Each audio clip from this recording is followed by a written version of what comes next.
여러분 안녕하십니까. 오늘 국회에선 원자력안전위원회와 한국수력원자력에 대한 국정감사가 열렸습니다.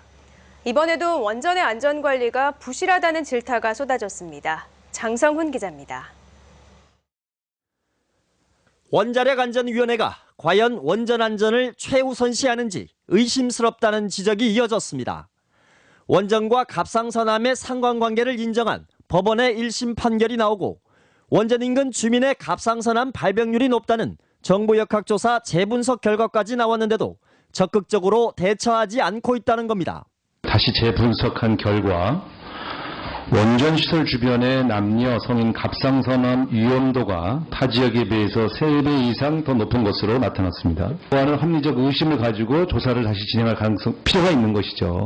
특히 독일, 프랑스와 달리 방사선에 취약한 미성년자에 대한 역학조사를 하지 않은 것도 문제가 됐습니다.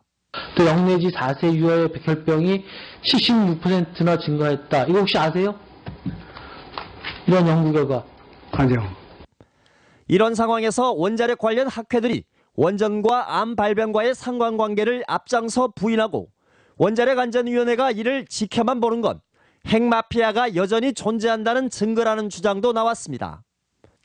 원자력 관련 학회 임원의 절반가량이 한국수력 원자력이나 원전 관련 공공기관 출신이고 이들 학회 운영 비용의 상당액을 한수원과 공공기관들이 제공하고 있다는 겁니다. 이거의 문제의식을 느끼지 못하는 원안위원장님, 한수원 사장 이하 임원진들, 이 자리에 계신 공기업 간부님들 전부 다 이 카르텔 안에 들어있기 때문에 문제의식을 못 느끼시는 겁니다. 그리고 이거 핵마피아라고 할 수밖에 없는 겁니다. 원전 사고 때 가장 먼저 현장을 관리해야 할 원자력안전위원회가 원전 밀집 지역이 아닌 서울에 있는 이유에 대해서도 추궁했습니다. 이 좁은 땅덩어리에 원전 안전을 위한다는 원안위가 원전 밀집 지역의 반대편 끝자락에 위치하는 것이 과연 옳은 것인지. 원전 사고에 대비한 방사선 비상진료기관은 엉터리로 관리되고 있는 것으로 드러났습니다.